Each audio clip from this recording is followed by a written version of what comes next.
రాజా లెగు, రాజా లెగు. Engineer పాఠాలు చదువుకోవాలి కదా, లే. అమ్మా, ఈ వేళప్పుడా? మన నాన్నయ్య మిమ్మల్ని తాతయ్య గారు తీసేశారుగా. కోరినంత జీతం ఇచ్చి బొంబాయి నుంచి పిలిపించాను నేను ఇక్కడికి. అంత సులభంగా తీసేనిస్తానా ఏంటి ఎవరినైనా? మీ మనన్ మాస్టర్ గారు దీక్షిత్ నిలయంలో ఉన్నారు. ఒకవేళ ఉదయం మీ తాతయ్య గారు ఈ ఇంట్లోకి రానివ్వకపోతే అప్పుడు ఈయన చదువు చెప్పడానికి రాత్రి ఇక్కడికి వస్తాడు, మీ తాతయ్య నిద్రపోయిన తర్వాత. కానీ అమ్మ, నేను కూడా నిద్రపోవాలిగా. నిద్రపోయింది చాలు. అమ్మా, వెదవా, ఈ రోజు ఉదయం నాకు మస్కా కొట్టి పారిపోయావా సాయి దగ్గరికి? ఇప్పుడు దానికి పరిహారం సరేలే అమ్మ, చదువుతాను. పదండి మన నాన్నయ్య. ఎక్కడికి వెళ్లాల్సిన అవసరం లేదు, ఇక్కడే చదువుకోవాలి నా ముందే. సరే.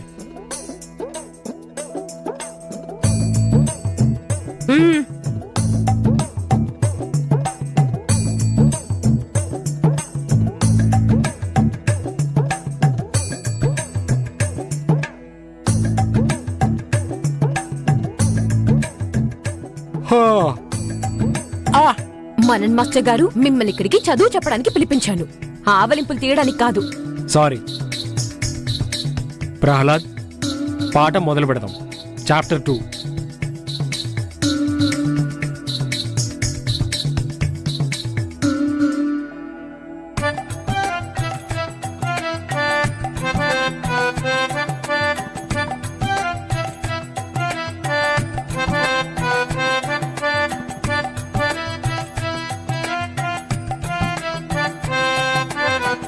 అమ్మా, నువ్వు మా చెవులైతే మెలిపెట్టావు, కానీ ఇప్పుడు ఇక్కడ నువ్వు ఇలా నిద్రపోతుంటే మా చదువు ఎలా సాగుతుంది? మాకు కూడా నిద్ర వస్తుంది. అందుకని నువ్వు వెళ్ళిపో, మేము చదువుకుంటాము. సరే సరే, నేను కాసేపటి తర్వాత వస్తాను, కానీ చదువు ఆపడానికి వీల్లేదు.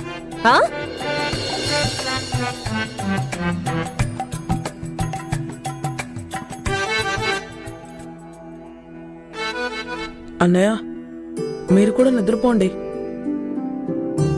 ఇంత రాత్రి మీరు చదివించలేరు, నేను చదువుకోలేను.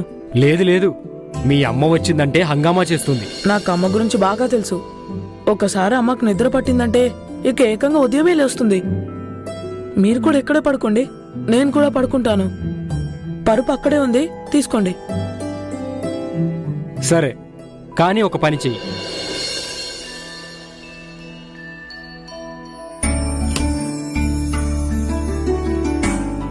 రేపు వీటితో ఒక భవనం గాని వంతెన గాని తయారు చేయి. ఎందుకంటే నేను మీ అమ్మకి చెప్పాల్సి ఉంటుంది ఈ రోజు రాత్రి నేను నీకు ఇది నేర్పించానని. అలాగే.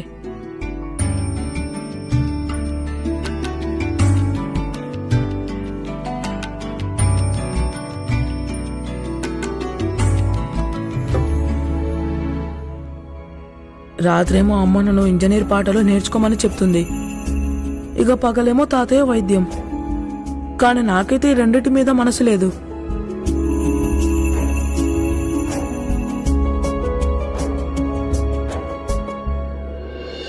నేను ఎప్పుడైతే పిల్లలకి పాఠాలు చెప్తానో అప్పుడు సంతోషం కలుగుతుంది. ఒక అలసటే ఉండదు, సమయం మీద ధ్యాసే ఉండదు.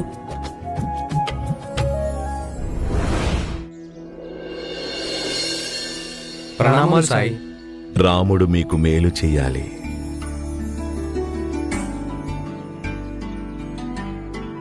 ప్రహ్లాద్, నేరుగా విద్యాలయానికి వెళ్తున్నావా? అవును సాయి, ఇది అన్నిటికంటే మంచి సమయం. ఈ సమయంలో నేను ఆడుకోవడానికి వెళ్తానుగా, అందుకని తాతయ్య అమ్మ నన్ను వెతకడానికి కూడా రారు.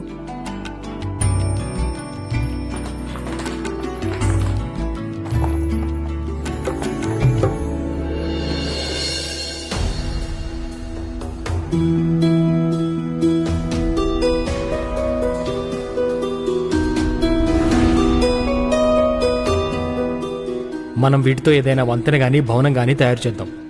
ఎందుకంటే నేను మీ అమ్మకి చెప్పాలి కదా నేను నీకు ఇది నేర్పించానని.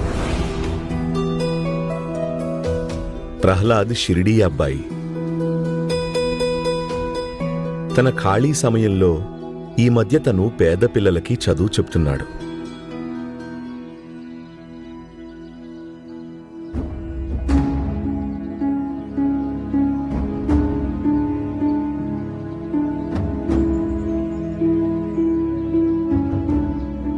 ఏం చేస్తున్నావు నువ్వు? మనల్ అన్నయ్య అని మా టీచర్. ఆయన చెప్పారు వీటితో వంతెన గాని భవనాన్ని గాని నిర్మించమని. కానీ ఇప్పుడు నాకు ఏం చేయాలి, ఎలా చేయాలి అర్థం కావడం లేదు. నువ్వు విద్యాలయం నమూనా అయితే చాలా చక్కగా నిర్మించావు కదా. దాన్ని తాతయ్య విరగొట్టేశాడు కూడా. మంచికి చావు ఉండదు ప్రహ్లాద్.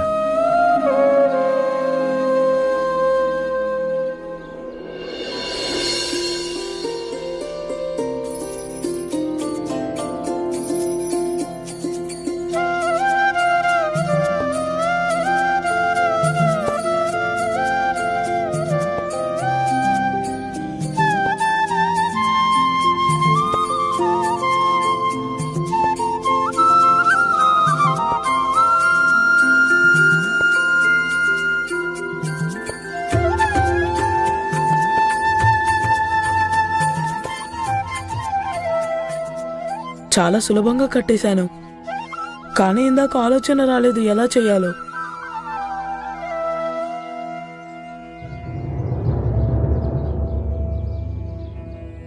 మా దూరపు బంధువు ఇంజనీర్. పోయిన సంవత్సరం నేను వాళ్ళ ఇంటికి వెళ్ళాను. అప్పుడు నేను ఇది వాళ్ళ ఇంట్లో చూశాను.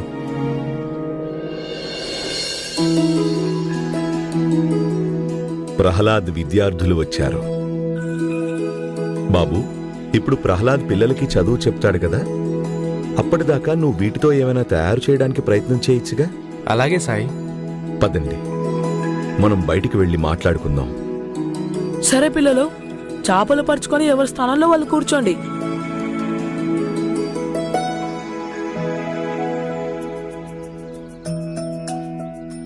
పిల్లలు, దీన్ని 1 అంటారు. 1 అంటే 1. దీన్నంటారు 2. 2 అంటే 2.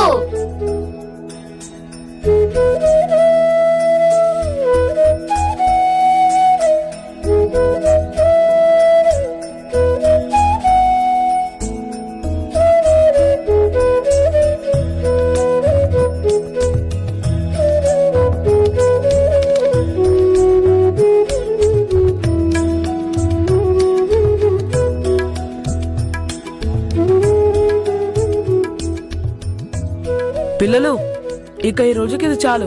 మిగతాది రేపు నేర్చుకుందాం, సరేనా? వెళ్ళండి.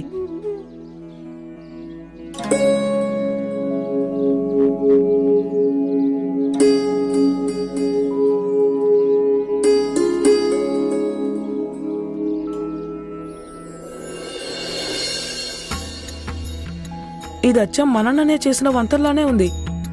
నువ్వెలా చేసావు?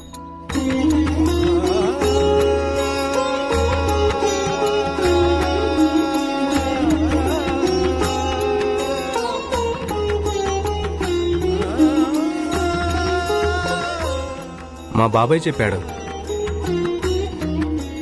నీకు మీ బాబాయి పోయిన సంవత్సరం చెప్పాడు.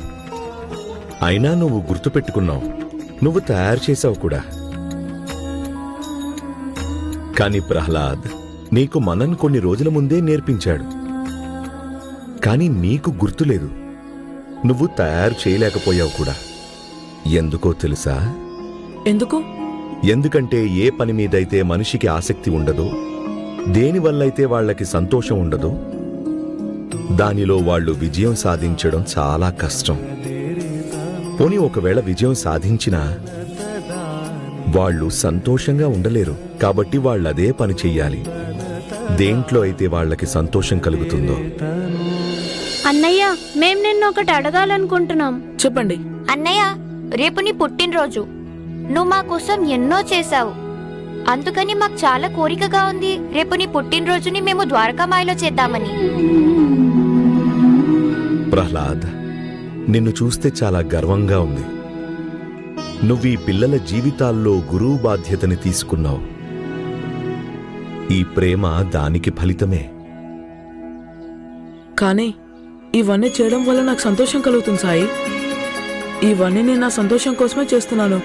నాన్న చెప్తారు, ఏ శాంతి, ఏ సంతోషము ఇతరుల జీవితాలని సరిదిద్దడం వల్ల కలుగుతుందో అది మరి ఏ విషయంలోనూ దొరకదని. ఆ విషయంలోని వాస్తవం నాకు ఇప్పుడు అర్థమవుతుంది, వీళ్ళందరికీ చదువు చెప్పడం వల్ల. రాముడు నీకు మేలు చెయ్యాలి. రేపు సాయంత్రం నేను నా పుట్టినరోజుని మీతో కలిసి తప్పకుండా జరుపుకుంటాను. అయినా సాయి ఎక్కడుంటే నా మనసు కూడా అక్కడే ఉంటుందిగా. ప్రహ్లాద్, ఇంక నువ్వు ఇంటికి వెళ్ళు. మీ ఇంట్లో వాళ్ళు నీకోసం ఎదురు చూస్తూ ఉంటారు. నేను కూడా అటువైపు వెళ్ళాలి. మనిద్దరం కలిసి వెళ్దాం పద.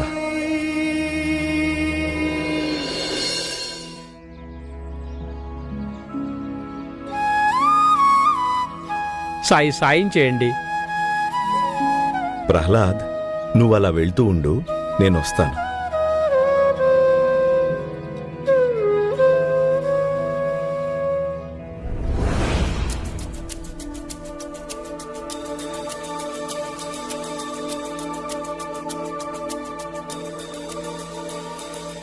ప్రహ్లాద్,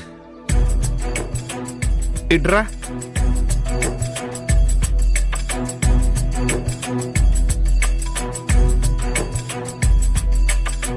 ఏంటి తాతయ్య? హరి ఓం, హరి ఓం. రేపు నీ పుట్టినరోజు కదా నాన్న. సాయంత్రం ఇంట్లోనే ఉండు, ఎక్కడికి వెళ్ళొద్దు. కానీ తాతయ్య, రేపు నా పుట్టినరోజు ద్వారకామాయిలో జరుపుకోవాలనుకుంటున్నాను. పిల్లలు అడుగుతున్నారు, అందుకే నేను వాళ్ళకి మాట ఇచ్చేశాను. నీ కుటుంబ సభ్యులకి కూడా నీ జన్మదినం జరపాలన్న కోరికుంటుందని నీకు ఆలోచన రాలేదా? నువ్వు పిల్లల గురించి పట్టించుకుంటావు, వైరాగి గురించి పట్టించుకుంటావు, కానీ తాతయ్య గురించి పట్టించుకోవే. నీ పుట్టినరోజుకి నేను ఒక బ్రహ్మాండమైన విందేర్పాటు చేశాను, పెద్ద పెద్ద వారిని పిలిచాను. ఆ వేడుకలో నువ్వు లేకపోతే ఎలానన్నా ఏమైనా గౌరవంగా ఉంటుందా? నువ్వు విందు భోజనానికి మీ ఇంట్లోనే ఉండాల్సి ఉంటుంది ప్రహ్లాద్. కానీ సాయి, పిల్లలు?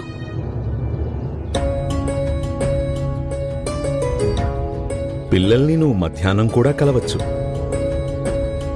కానీ ఇప్పుడు మీ తాతయ్య కోరుకుంటున్నాడు కదా నీతో కలిసి నీ పుట్టినరోజు జరపాలని.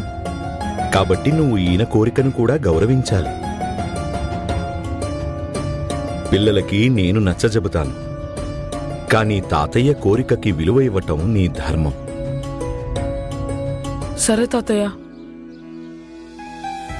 నా మనవణ్ణి ఒప్పించడానికి నీ ఉపదేశాలేం అవసరం లేదు మాకు.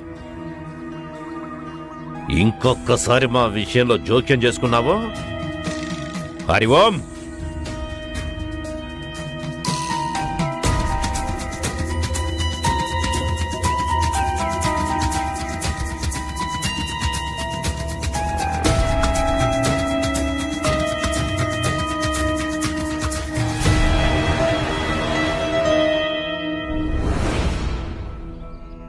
సాయి,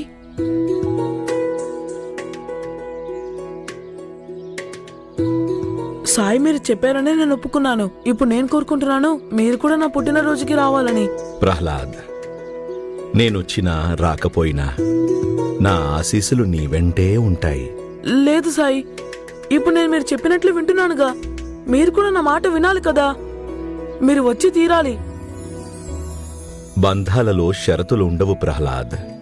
అవన్నీ నాకు తెలీదు. మీరు రావాలంటే రావాలంతే, లేకపోతే నేను అన్నం తిన్ను. చూసుకోండి. సరే, ఆ విషయం తర్వాత మాట్లాడుకుందాం. కానీ ప్రస్తుతం ఒక విషయం గుర్తుపెట్టుకో ప్రహ్లాద్. రేపు చాలా ముఖ్యమైన రోజు. రేపు ఉదయం దగ్గరలో ఉన్న గణపతి ఆలయానికి వెళ్లి పూజ చేయించుకో.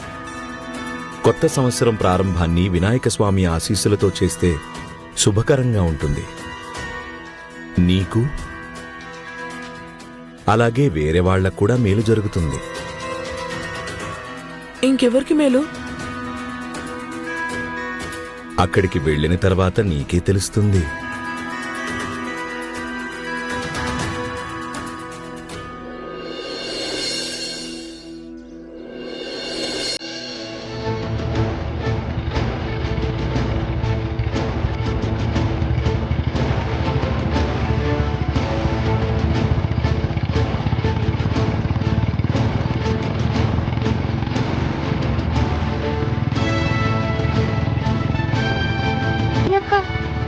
దీంట్లో రాసింది లండన్ లో సంవత్సరం అంతా వర్షాలు పడతాయంట. కానీ నువ్వు అక్కడ ఎలా ఉంటావు?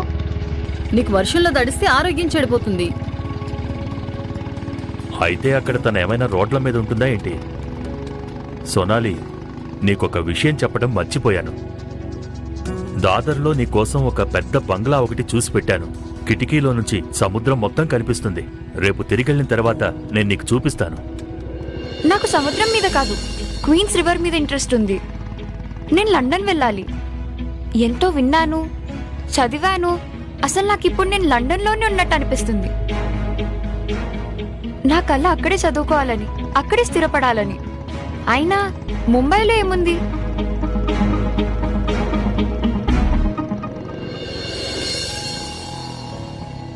ఓ గాడ్, ఇవేం కష్టాలు! ఎక్కడికి ఈ దుమ్ములో మట్టిలో తీసుకెళ్తున్నారు నన్ను? నా స్కిన్ పాడైపోతుంది. కొంచెం దుమ్మేగా సోనాలి. ఆ కొంచెం దుమ్ము కూడా నాకు చాలా ఎక్కువ, ఎందుకంటే నాకు దుమ్ములో అలవాటు లేదు కాబట్టి. Okay, tell me one thing. మీరు నన్ను ఎప్పుడు ఎక్కడికి వెంట తీసుకొని వెళ్ళరు, మరి ఇప్పుడెందుకు? బేబీ, మనం షిరిడీ వెళ్ళటానికి ఒక ముఖ్యమైన కారణం ఉంది. నేను నీకు తర్వాత చెప్తాను.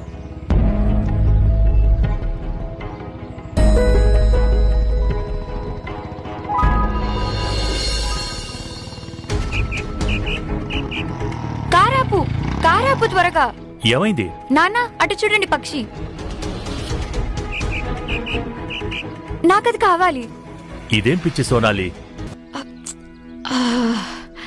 ఈ రోజు నేను గురి చూసి కాల్చి తీరుతాను నేను.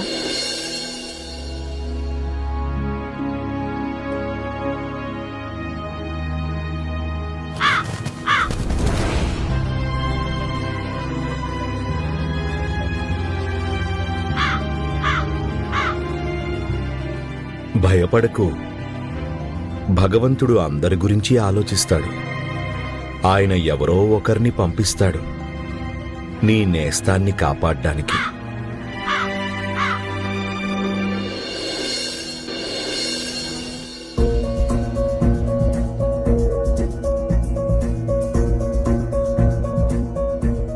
సాయనని ఇక్కడికి ఎందుకు పిలిచారో తెలీదు.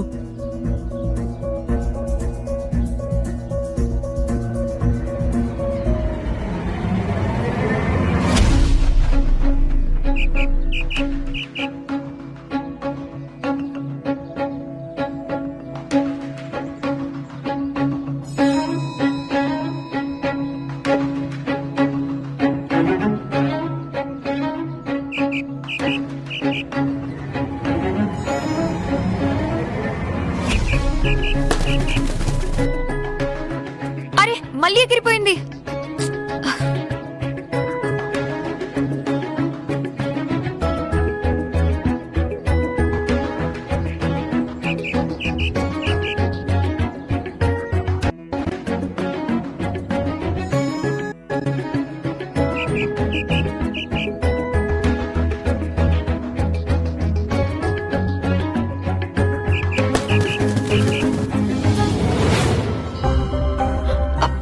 రాయెవరేశారు?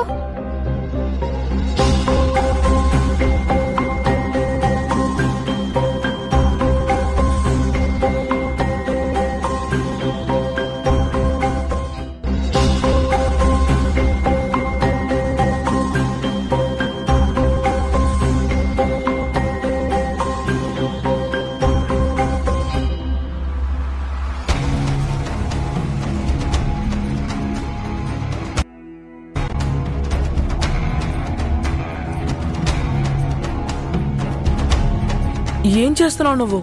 నువ్వు నా పక్కగొట్టావు, అందుకే ఇప్పుడు నేను నీకు గురి పెట్టాను. ఈరోజు నువ్వు ఏదైతే తప్పు చేశావో దానికి నువ్వు శిక్ష అనుభవించి తీరాల్సిందే. ఎందుకు నువ్వు దాన్ని వెళ్ళగొట్టావు? ఎందుకంటే నువ్వేదైతే చేస్తున్నావో అది తప్పు. అరే తెలివి తక్కువాడా, నువ్వెవరివి నాకు ఇది చెప్పడానికి? ఏది తప్పో ఏది ఒప్పో అని? నేనేం చేసినా నాకెవరు వద్దని అడ్డు చెప్పరు. అందుకే నేను చూస్తే పాపం అనిపిస్తుంది. ఎందుకంటే నీకు ఎవరైనా చెప్పుంటే నువ్వు ఇలా తయారయ్యేదానివే కాదు. మా సాయి చెప్పారు మన సరదా కోసం మూగ జీవులని వేటాడడం తప్పని. ఎవరికి తప్పనిపిస్తే వాళ్ళు చెయ్యొద్దు, కానీ నేను ఆ పక్షిని ఖచ్చితంగా వేటాడి తీరుతాను.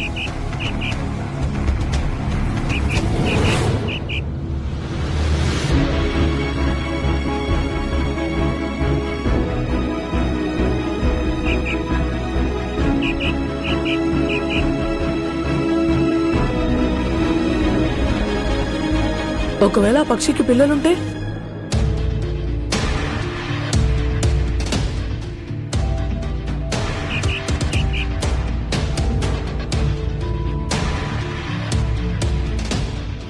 చాలా చలాకి వాడివి నువ్వు.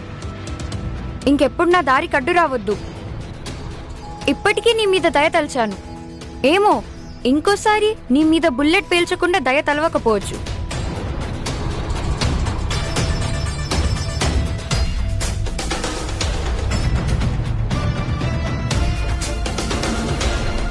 నేను చెప్పిన మాట గుర్తుపెట్టుకో.